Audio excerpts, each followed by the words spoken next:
파수꾼 동절기 문화 인사드립니다. 화요 구약강의 현월DB 목사입니다. 예, 오늘은 창세기 이제 마지막 시간입니다. 창세기 50장 내용을 가지고 창세기 마지막 구약 강의 시간을 갖도록 하겠습니다. 창세기 50장의 내용 가운데서 마지막 22절로 26절까지 이제 낭독하고 강의를 시작하죠. 요셉이 그의 아버지의 가족과 함께 애굽에 거주하여 110세를 살며 에브라임의 자손 3대를 보았으며 므낫세의 아들 마길의 아들들도 요셉의 스라에서 양육되었더라. 요셉이 그의 형제들에게 이르되 나는 죽을 것이나 하나님이 당신들을 돌보시고 당신들을 이 땅에서 인도하여 내사 아브라함과 이삭과 야곱에게 맹세하신 땅에 이르게 하시리라 하고, 요셉이 또 이스라엘 자손에게 맹세시켜 이르기를 하나님이 반드시 당신들을 돌보시리니 당신들은 여기서 내 해골을 메고 올라가겠다 하라 하였더라. 요셉이 110세에 죽음에 그들이 그의 몸에 향재료를 넣고 애굽에서 입관하였더라. 아멘. 창세기를 부분 세세하게 했다면 3년 정도 걸릴 분량인데요. 창세기 같은 경우에 각 장의 핵심 요목들만 다루고 적용하는 강서를 목표로 했기에 다른 성경에 비해서 빨리 좀 마무리되는 경향이 있습니다. 1년 조금 넘게 창세기를 진행했을 것입니다. 목요 강설부터 시작해서 시작 이상으로 중요한 게 끝이죠. 공교롭게도 창세기 마지막 장은 끝, 즉 두 사람의 장례식에 관한 기사로 마무리가 됩니다. 이 의미심장한 창세기 마지막 50장의 강설을 통해 하나님이 우리에게 주시는 교훈을 받아서 적용할 수 있기를 바랍니다. 창세기 마지막 부분은 전체적으로 봤을 때 세 부분이죠. 읽진 않았지만 이 말씀을 드렸던 두 번의 장례식이 등장을 하는데, 먼저는 야곱의 장례식이 1절부터 등장을 하고 또 중간에서 요셉이 형제들과 대화하는 장면이 있고 나서 시간이 흘러 요셉의 죽음과 장례에 대한 기사로 구성되어 있습니다. 장소는 다릅니다. 야곱의 장례는 가나안 땅에서 치러졌고 요셉의 장례는 애굽에서 치러졌습니다. 보시면 알겠습니다만 야곱의 장례식에 관한 기사가 반 이상을 차지할 정도로 분량이 많아요. 저도 제가 아직까지는 장례식을 직접 인도한 일은 없습니다. 없어요. 그럴 기회가 없었죠. 없어야 되고 당분간 한참. 11년 전에 아버지 장로님의 장례식은 교회 설립 이후에 이제 한 1년 4개월 정도 있다가 일어난 일이기 때문에 전에 사역하던 올로 목사님께 장례 인도를 제가 부탁을 드렸습니다. 앞으로는 남에게 부탁할 일은 없겠죠. 이제 뭐가 됐든지. 아무쪼록 당장 제가 장례식 인도하는 일은 향후에 없었으면 좋겠다. 10년 내에 없었으면 좋겠습니다. 절대로. 그런 말씀 드리면서, 물론 그것이 내 마음대로 되는 건 아니지만 어찌되었든 목사가 장례를 자주 주관해서 좋을 게 뭐가 있겠어요. 그잖아요. 어찌되었든 장례식에 가면 주로 하관 예배 시에 가장 많이 등장하는 게, 그리고 이제 입관 시에도 그렇고 불필요한 예배들이 굉장히 많죠. 현대 교회의 어떤 장례 예배의 절차, 그것에 대해서 제가 많이 비판적인 이야기를 했습니다. 기독교적 장례라는 것이 과연 있는가? 거기에 입각해가지고 저는 분명하게 적어도 제가 장례를 치러야 되는 그런 어떤 성도의 죽음 앞에서는 저는 확실하게 그런 어떤 기독교적 장례의 절차로 좀 그렇게 진행을 하겠다라고 제가 이렇게 선언하는 바입니다. 어찌되었든 성경의 야곱의 장례식보다 더 길게 기록된 장례식은 없어요. 연달아 요셉의 장례도 나오니까 성도의 죽음과 관련해서 굉장히 중요한 본문이라는 겁니다. 나와 가까운 사람이 아닌 사람의 장례식은 인사로 가는 거죠. 지금 내가 맺고 있는, 보통 이제 부모님이나 주변 어르신들이 가시는 경우들이 많기 때문에 그냥 인사로 가는 거죠. 그리고 가깝다고 해도 내가 죽은 이와 직접적으로 연관이 되어 있지 않은 생존해 있는 사람과의 관계에 관한 참석이죠. 그러나 나와 직접적으로 관계가 되는 가족, 형제, 매우 친한 사람, 본인의 장례에 참석하는 것은 좀 다르게 와닿게 됩니다. 장례식에는 과거, 현재, 미래가 공존하잖아요. 과거는 뭡니까? 장례식에 참석해 있는 유족들이 과거죠. 그리고 수많은 화환들을 통해 고인이 살아있을 때 어떤 세상을 살았는가, 훌륭한 삶을 살아온 사람들일수록 많은 사람들의 또 추모의 대상이 되기도 하죠. 물론 정치인들의 장례식은 좀 다른 측면이 있고요. 죄 짓고 죽어도 그 죽음 자체가 그 사람에게 면죄부가 되면 안 되는데, 한참 좀 그런 일들이 있었죠. 스스로 목숨을 끊은 이들이 자신들의 지은 죄에 대한 대가를 제대로 치르지 않고 자기 스스로 책임을 회피하기 위해 어떤 경우에는 자살을 당하기도 하고, 이렇게 죽음을 택한 것이니까 어찌되었든 자살도 잘못된 거지만 죽음 자체가 그 사람을 미화시키는 도구로 사용돼서는 안 됩니다. 떠올리는 몇 명의 얼굴이 있는데, 정치 집단에서는 사람의 죽음을 좀 이용하는 걸 잘하잖아요. 소위 시체팔이 한다고 하는데, 자기들의 뜻을 이루는 도구로 삼는데 매우 이제 좀 특화되어 있다, 사악한 행동이죠. 그런 자들을 제외하고요, 그런 것들은 사람이 아니니까 제외하고, 우리는 주변 보통의 삶을 살아갔던 사람들의 장례식을 보면서 그 사람의 과거를 보고, 또 남아있는 나 자신을 통해서 현재를 보고, 또 내가 과연 죽어서는 사람들에게 어떤 평가를 받을까 생각하면 지금의 충실한 삶이라고 하는 거 얼마나 중요한가, 이걸 좀 깨닫게 됩니다. 그래서 장례식장에는 과거와 현재와 미래가 공존한다고 볼 수 있는 겁니다. 장례식이 여러분 좋은 느낌입니까? 좋은 느낌이 아니죠. 아무리 장수하시다가 어떤 분이 돌아가셔도 나와 직접적으로 연관된 사람들의 죽음은 기쁜 일이 아니고 슬픈 일입니다. 호상이라는 말도 신뢰가 되는 거죠. 그 말은 속으로만 생각해야지, 나이 먹을 만큼 먹고 죽었으니 좋은 상이다, 그건 신뢰죠. 속으로만 생각해야 돼. 물론 호상이 있어요. 생전에 진짜 나쁜 짓 많이 하고 진짜 나쁜 병까지 걸려가지고 가족들을 진짜 끝까지 정말 말 그대로 죽는 그날까지도 힘들게 한 사람이 죽었을 때는 참 호상이다 이렇게 말할 수도 있겠지만, 그것조차도 그것을 감내하며 견뎌낼 가족들이 할 말이지, 그저 봉투 하나 들고 장례식에 참석한 사람이 할 말은 아니다. 장례식장에서는 하고 싶은 말을 하지 말고 들어주러 가야 되는 겁니다. 자, 조용히 있다고 해야죠. 꼭 보면 장례식장에서 말 많은 것들 있죠. 심지어 장례식장 가서 술 취해서 막 난리치는 것들, 그런 사람과는 그 이후에 안 보는 게 좋아요. 그러면서 사람이 이렇게 정리해 나가는 겁니다.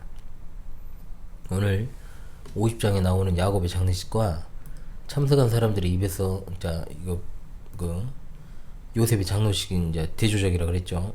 야곱의 장례식은 슬픔이 주된 주제가 됩니다. 그런데 요셉은 굉장히 간단하고 슬픔보단 소망입니다. 그 주제가. 요셉의 장례식은 장례식 자체가 중요한 게 아니라 요셉이 남긴 유언이 핵심이거든요. 야곱이 했던 유언과 마찬가지로 소망과 확신으로 가득 차 있는 요셉의 유언. 그래서 창세기 마지막 장은 위로의 장이다.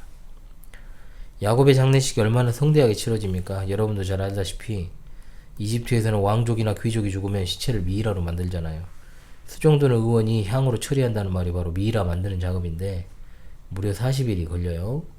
40일 동안 작업, 시체의 내장을 다 끄집어내서 소금을 덮어 씌우고 살의 물기를 완전히 빼고, 이 작업이 40일이 걸린다는 겁니다. 그리고 30일 동안 향을 몸에 입히는 작업을 하고, 방부 처리 이후에는 향 처리, 그래서 총 70일. 그러니까 이 작업은 아무한테나 안 하죠. 그야말로 요셉의 아버지라는 그 위치가 이런 일을 가능하게 한 겁니다. 그래서 이집트 사람의 곡하는 기간이 미이라 만드는 기간 70일 동안 있었다. 이해되죠? 이집트 사람이 곡을 했다는 것은 야곱의 장례식이 단순히 한 집안의 가장의 장례식으로 치러진 게 아니라 곡장이었다는 거예요. 이스라엘의 이 당시 위치를 보여주는 장면입니다. 사실 객관적으로 보면 이스라엘은 그냥 가나안 땅에서 이주한 소수 부족이잖아요. 그리고 야곱은 그 소수 부족의 족장이고요. 그런데 그는 이스라엘이란 나라의 왕의 대접을 받았다. 그러면 냉정하게 애굽 사람들이 야곱을 위해 곡을 하고 슬퍼할 이유가 없어요. 그럼 뭐 때문에 그렇게 했냐? 요셉 때문에 그래 한 거죠. 야곱이 죽었을 때 요셉이 그 아버지 얼굴에 굽으려 울며 입 맞추었다. 애굽 사람들에게 요셉은 그야말로 요즘 자주 쓰는 말, 살아있는 전설이잖아요. 요셉으로 인해서 이 나라와 여기 사는 민족이 구원받았으니까. 그러니까 당연히 요셉의 슬픔은 자기들의 슬픔이 될 수 있고, 국가적으로도 요셉은 나라의 은인이고, 민족적으로도 이집트의 은인이고, 그런 시각으로 볼 때 이집트 사람들의 슬픔도 이해할 수 있는 겁니다. 이집트에서 요셉의 위상은 상상 이상입니다. 예. 아버지 유언에 따라서 가나안 땅에 장사하기로 하고 그 일을 바로에게 허락 요청하죠. 이 부분을 조심스럽게 요셉이 요청하는 건 요셉이 돌아왔던 곳으로 가버리면 다시 돌아오지 않을 수도 있다는 걸 의미하니까 자신이 반드시 돌아올 것이다. 또 어린 아이와 짐승들을 남겨뒀으니까 이집트를 배신할 의향이 없다는 거죠. 바로는 요셉의 요청을 조금의 망설임 없이 허락해요. 허락만 합니까? 전폭적 지원을 합니다. 사실 고대 시대잖아요. 고통편도 변변하게 없는데 요셉을 비롯해서 야곱의 유족들만 그 먼 거리 가서 장례 치르고 온다는 게 위험합니다. 그래서 그 장례식에 바로의 신하, 바로 궁의 원로, 이집트의 모든 원로들이 함께하고 그리고 병거와 기병도 보내고 소위 말해 요셉을 호위할 군대도 보낸 거예요. 그만큼 요셉의 지위 어마어마했죠. 그때가 심히 컸다. 규모가 엄청났을 거예요. 아닷 타작마당에 이르러 요셉이 7일 동안 크게 울고 애통했는데 그 모습을 본 현지 가나안 사람들이 그곳의 지명을 아벨 미스라입니다. 애굽 사람의 큰 애통이다 라는 뜻이죠. 요셉 혼자 울었는데 그렇게 지명을 정하지 않았겠죠. 함께한 자들이 요셉의 애통함에 함께했다. 자신의 유언대로 할아버지와 야곱이 아버지가 매장되어 있는 가나안 땅 마물의 막벨라밭 굴에 장사되었습니다. 일찍 이곳은 아브라함이 아내 사라를 위해서 햇사람 에브론한테 400색을 주고 산 유일하게 가나안 땅에서 이스라엘이 소유한 부동산입니다. 야곱이 이곳에 매장된 건 바로 그가 이스라엘의 왕으로 하늘의 소망을 둔 하나님의 백성으로 그곳에 매장되게 하신 겁니다. 이렇게 하나님 은혜 가운데 그리고 이스라엘의 입장에서 이방인인 애굽 사람들의 큰 도움으로 야곱의 장례식이 성대하게 잘 마쳐지게 되었습니다. 그런데 아이러니하게 이집트 사람들에게 야곱의 죽음은 요셉의 슬픔에 동참하는 차원에서 슬픔이 크지만 요셉의 형들한테는 야곱의 죽음이 두렵습니다. 그렇지 않겠어요? 피를 섞지도 않은 이방인인 애굽인들은 슬퍼하고 자식들인 야곱의 아들들은 두려워하는 이 대조적이잖아요. 왜 두려워해요, 여러분? 이것이 그들의 명백한 한계죠. 하나님을 온전한 마음으로 신뢰했다면 하나님께서 요셉을 통해 섭리하신 사실을 믿고 의지하고 이런 두려움에 사로잡히지 않을 수 있었을 겁니다. 그러니까 그들이 지금까지 17년 동안 이집트에서 안전하게 살 수 있었던 건 아버지 때문이라고 생각을 한 거예요. 아버지. 이제 아버지 없으면 요셉이 보복하겠지. 안타깝잖아요. 아버지 임종이 다가오니까 형들이 얼마나 두려움에 빠져 있었을까. 참 이후에 요셉의 눈물이 10분 이해가 되죠, 여러분. 이것이 바로 형들의 수준이고 요셉의 탁월함은 또한 그 다음에 드러납니다. 그렇죠. 사실 현실에서 제일 안타까운 게 집안이 좀 콩가루일수록 부모 세대가 사라지면 형제끼리 남이 되는 경우들이 많습니다. 어린 시절에 참 정겨운 외갓집이라는 것도 보통 할아버지들이 먼저 돌아가시니까 외할머니가 계시니까 외갓집이지 외할머니 돌아가시면 멀어집니다. 왜? 형제끼리 모이는 구심점이 외할머니잖아요. 외조모인데 제가 전에도 말씀드렸지만 우리가 그리스도의 한 몸인 지체로 성도들과 온전하게 하나 되지 못하면 지상의 형제관계라는 거 아무 의미가 없고 아무것도 아닌 게 될 수 있다니까요. 진짜 부모 두 분 다 돌아가시면 그런 관계에 절대 유지 안 됩니다. 내가 이 사람들하고 이래버린다니까 진짜 남의 일 같죠? 그래서 부모님이 한 분이라도 살아계실 때 제일 중요한 것 주 안에서 온전하게 하나가 돼서 함께 잘 부모님 공양하다 천국 가시면 계속해서 영적인 가족으로 남을 수 있고 또 자녀 세대도 영적으로 연합되어 있으면 자녀 세대들도 피가 섞이고 안 섞이고 문제와 상관없이 계속 예수 그리스도 안에서 연합하는 거예요. 그래서 그리스도 안에서 하나된 그 보혈로 하나된 그 혈액형이 가장 중요하다. 제가 그런 말을 자녀들에게 최근에 한 것 같습니다. 피가 안 섞였다. 그 의미 없다. 그거. 우리는 예수 그리스도 보혈로 하나가 되었다. 이거보다 더 큰 혈연 관계는 없다라고 했습니다. 자, 그것이 별것이 있는 것 같아도 별것 아니라는 거예요. 한마디로. 그래서 살아도 예수님 믿는 것이 제일이고 죽어서도 예수님 안에서 죽는 것이 제일이다. 오늘 이 시간에도 예수님 없이 죽어가는 수많은 생명들 얼마나 불쌍합니까? 그런데 그 죽어가는 사람들 중에 여러분의 자식이 있고, 여러분의 남편이 있고, 여러분의 부모가 있고, 여러분의 형제가 포함되어 있어요. 아무런 느낌이 없지요. 저는 저대로 살다 죽으면 되고, 나는 나대로 살다 죽으면 그만이지. 이것이 기독교인의 사고방식일까요? 말할 수 없는 긍휼과 사랑의 감정으로 믿지 않은 이들, 잘못된 사고와 신앙으로 살아가는 이들을 대하시기를 바래요. 내가 현실에서 내 앞가림도 힘든데, 응? 내가 저거 죽어서 일까지 신경 써야 돼? 이런 생각을 한다면 회개해야죠. 사람이 죽고 사는 건 재물과 이 세상에는 어떤 것들이 있는 게 아니고 하나님께만 달려 있습니다. 그런 태도가 혹여 있다면 지금 즉시 버려야 돼요. 영적으로 자라가야지 육적인 태도로 살면 안 된다는 겁니다. 요셉의 형제들이 그 불안하고 두려운 마음을 감출 길이 없으니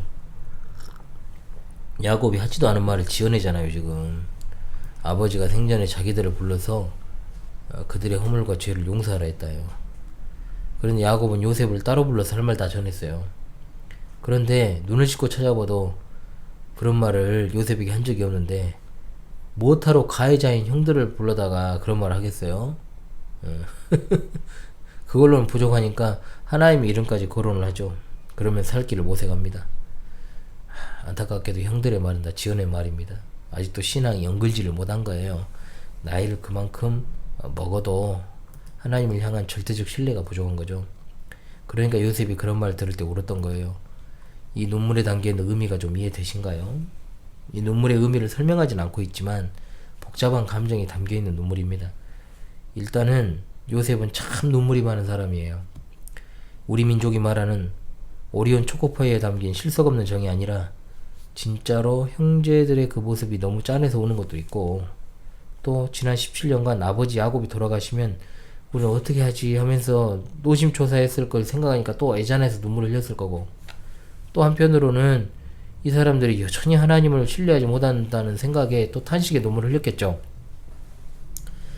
본문을 보면 형들이 직접 말을 전한 게 아니에요. 허물없이 친근한 사이면 형제간에 직접 전하는 게 어려운 일이 아니잖아요. 그런데 전해온 사람이 요셉이 울었다는 말을 전했겠죠. 저기 전했던데 우시던데요. 더 무섭죠. 제 3자로부터 들은 이 눈물의 의미는 여러 가지로 해석될 수 있잖아요. 그 눈물이 예를 들어서 드디어 내가 복수할 날이 왔구나 하면서 지난 날을 돌이켜 분해가지고 억울해가지고 우는 눈물일 수도 있잖아요. 도둑이 제발 저린다고 도저히 안되겠다 싶어가 형제들이 직접 찾아와요. 그래서 하는 말, 우리는 당신의 종들이니이다. 형제로 대우해 주지 않아도 되니까 살려만 달라는 거예요. 진짜 짠하죠. 이래서 죄 짓고 살면서 그 죄에 대해 용서받았다는 확신이 없이 살아가는 게 얼마나 불안하고 사람을 말라가게 하는 것인가. 그런데 요셉이 하는 말을 들어봅시다. 이것은 형들에게 하는 말이지만 요셉의 신앙 고백이기도 합니다. 두려워하지 마소서. 내가 하나님을 대신하리이까? 당신들은 나를 헤아려 했으나 하나님은 그것을 선으로 바꾸사 오늘과 같이 많은 백성의 생명을 구원하게 하시라 하셨나니 당신들은 두려워하지 마소서. 내가 당신들과 당신들의 자녀를 기르리이다. 요셉이 간곡한 말로 위로했다 했어요. 중요한 걸 발견해야죠. 요셉의 형들이 두려워한 이유가 뭡니까? 죄 때문에. 정확히 말하면 분명 요셉이 그들의 죄에 대해서 하나님의 조건적 섭리 안에서 용서했지만 형들은 그 죄를 완전히 용서받았다는 확신이 없던 거예요. 그러니까 진정한 위로가 요셉과의 만남 이후에 그들에게 없었다는 말입니다. 진정한 위로와 평안은 죄에 대하여 완전하게 용서함을 받았다는 확신에서 출발합니다. 죄 용서함의 확신이 없다면 언제나 불안하죠. 언제 그것을 끄집어내서 나를 때려도 때릴 것이라는 것 때문에. 제가 고등학교 자율학습 시간에 땡땡이 치고 친구와 탁구 치는 일이 많았어요. 도대체 이놈의 자율학습이 뭔 놈의 자율학습이냐. 자율이라는 말이 그렇게 싫을 수가 없지 않습니까? 말은 자율인데 타율이잖아요. 저는 솔직히 학교 공부에 관심이 없던 아웃사이더였어요. 솔직히 말하면 수능이 가까우니까 그냥 괜히 불안해서 학습지도 사고 공부하는 척 했던 거지. 노스트라다무스 학습지가 있었어 그때. 이상하리 많지 공부를 안 했어요. 학업에 대한 관심이 언제부터 떨어졌냐. 공교육에 대한 관심이라 해야 돼요 정확히는.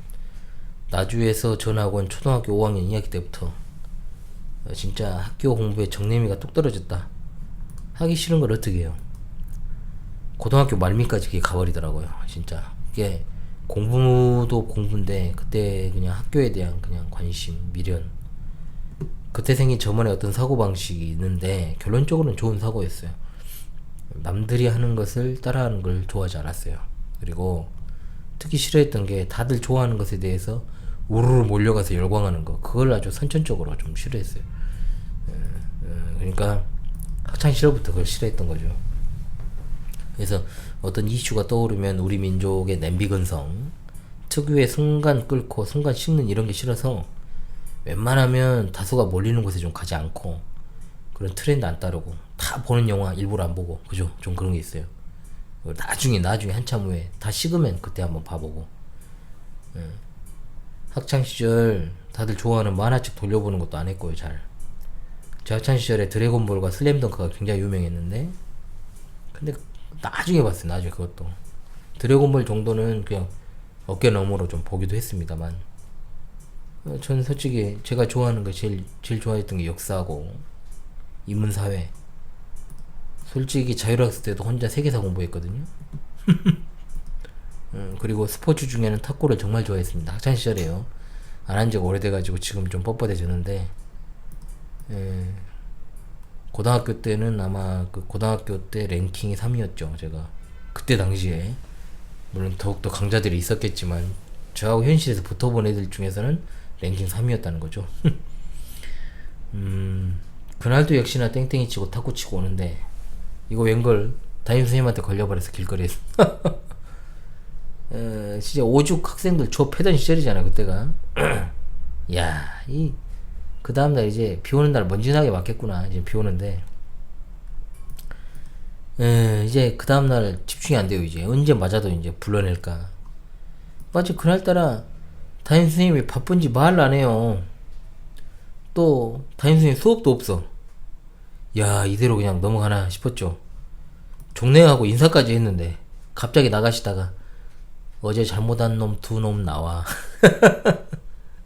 뒤지게 맞았죠. 그래서 그 하루 종일 겪었던 죄를 지은 것에 대해서 해결을 받지 못한 것에서 오는 압박감, 빨리 좀 때려줬으면 좋겠는데 그걸 노린 것 같아요. 대단한 사람이죠. 이 세상에 안 계시는데 지금은. 나중에 소식 듣고 이제 알았어요. 그 압박감이 이루 말할 수 없었습니다. 차라리 맞으니까 참 시원했다. 아팠지만. 요셉이 인간적으로 형들을 용서하는 게 불가능해요. 인간적으로는. 그러나 요셉이 형들을 용서할 수 있던 건 하나님 때문에. 그 말에서 세 가지로 그 신앙이 드러났는데, 첫째, 상벌을 내리시는 것은 하나님이시, 내가 아니다. 심판하시는 이는 하나님이시다. 그래 내가 어떻게 하나님의 자리에 대신 들어가겠냐. 형들이 잘못한 거 맞다. 근데 징계하시는 분은 내가 아니라 하나님이시다. 둘째, 모든 것은 하나님이 하셨다. 이게 이제 삼위적 신앙이었죠. 형들은 나를 해하려는 의도를 가지고 있지만 하나님은 그것을 선으로 바꾸셔서 많은 생명을 구원하게 하셨다. 이집트와 온 세상에 구원받았습니다. 내가 고난받은 것이 중요한 게 아니고 하나님의 뜻이 이루어지는 게 더 중요하다. 하나님 일하시는데 나까지 것에 고난이 뭔 대수겠냐. 참으로 경건하고 탁월한 요셉의 신앙이죠. 셋째, 이런 섭리적 신앙을 따라서 그는 악을 선으로 갚았습니다. 하나님의 섭리가 있었으니까 그냥 내버려둔 게 아니죠. 오히려 형들은 그런 말을 하고 아무 일도 하지 않는 요셉을 보면서 더 이제 불안했겠죠. 요셉은 내가 당신들과 당신의 자녀들을 기르겠다고 했어요. 내가 책임지겠다. 요셉이 야곱을 이어서 이 집안을 책임지는 가장이요, 또한 하나님의 말씀을 전달하는 목사입니다. 형들만 돌보는 게 아니라 자녀들도 돌봐주겠다. 제가 여러분들에게도 일전에도 이제 자주 말씀을 드리는 게, 아이들이 가정에서의 신앙교육이 참 중요하다. 책임에 필요하려고 하는 말이 아니라, 목사는 교회 성도들과 자녀들의 그 양육을 책임받은 겁니다. 주일학교라는 것이 유명무실하게 된 오늘날의 현실, 단순히 결혼을 기피하고 저출산에서 왔다고 생각하면 안 돼요. 아이들이 어른보다 더 많던 과거와 달리 지금은 아이들을 좀 보기가 어렵잖아요. 아이들이 많건 적건 그들을 교회 회원이자 하나님 나라에 이끌어갈 기둥으로서 교육하지 않았던 목사들의 직무유기가 오늘을 만든 겁니다. 하나면 어때요? 제대로 양육하면 되죠. 우리 교회에서 유아 세례 받은 게 이제 시은이 시진이 직전에, 우리 교회 이제 설립 직전에 유아 세례 받고 온 효연이 휘성이, 또 우리 하선이 하진이도 유아 세례를 받은 회원들, 이제 입교식을 준비하고 있는 회원이 제외하고 나머지 셋. 저 얼마나 정말 귀합니까 진짜. 저는 이 자녀들을 양육할 책임이 있고, 목사로서 이 자녀들과 제 목회 생명이 연결되어 있다라고 저는 생각을 해요. 이들이 잘못되면 내 목회도 거기서 사실상 끝이다. 그렇기 때문에 큰 책임감을 가지고 있죠. 거기에 발맞춰서 여러분의 가정을 작은 교회로 만드는 건 부모에게 달려 있다는 거예요. 막바지로 가죠. 길었던 창세기 여정이 요셉의 유언으로 마무리가 되는데, 죽는 순간까지도 자기 형제들, 후손을 위로하는 말을 전합니다. 이스라엘이 지금까지 안전하게 살 수 있었던 건 진짜 요셉 때문 아닙니까? 그런데 이집트라는 땅에서 요셉이 없이 살아가야 돼요. 이스라엘 전체가 이제 두려워하는 상황이 된 거죠. 실제로 훗날 요셉을 알지 못하는 왕이 이집트 정권을 잡았을 때 이스라엘은 매우 혹독하게 됩니다. 고난을 받죠. 이제 이스라엘이 애굽에서 400년 동안 요셉 없는 삶을 살아가야 됩니다. 두려워 떨게 될 그들에게 요셉이 세 가지를 유언하죠. 첫째, 하나님이 반드시 너희를 찾아오실 것이다. 한글 성경에 돌보시다는 말이 2차례 기록되어 있습니다. 방문하다, 권고하다. 기본적으로 방문하신다, 찾아오신다는 겁니다. 애굽 땅에서 이방인으로 살아가는 이스라엘에게 최고의 위로와 소망은 하나님의 찾아오심입니다. 두 번째, 찾아오신 하나님께서 그들을 출애굽시켜 약속의 땅으로 인도하실 것이다. 이스라엘 후손들은 그 약속을 반드시 잊지 말아야 됩니다. 셋째, 출애굽하게 될 때 자신의 해골을 메고 올라가 달라 맹세를 시킵니다. 요셉은 분명한 정체성을 가지고 있습니다. 자기가 있어야 할 곳은 가나안 땅이다.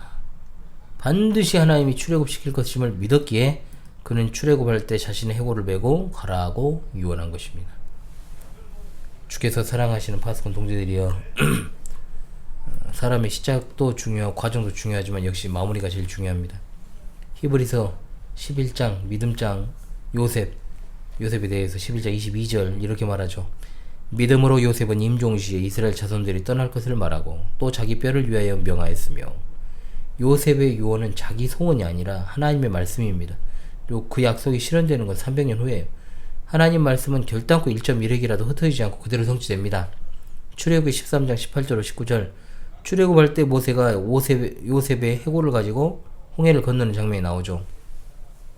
300년은 정말 긴 시간이지만 요셉의 유언은 한 사람의 유언이 아닌 하나님의 말씀이었으므로 그들이 간직하고 있던 겁니다. 우리 생명의 구주가 되시는 예수 그리스도께서 택자들의 죄를 대속하시기 위해 고난당하시고 십자가에 달려 죽으시기까지 하나님 아버지의 뜻에 순종하셨습니다.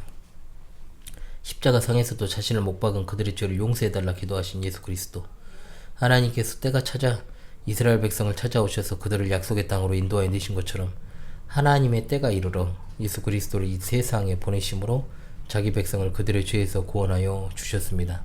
하나님이 오신다는 거 우리에게는 구원입니다. 완성입니다. 해피엔딩입니다.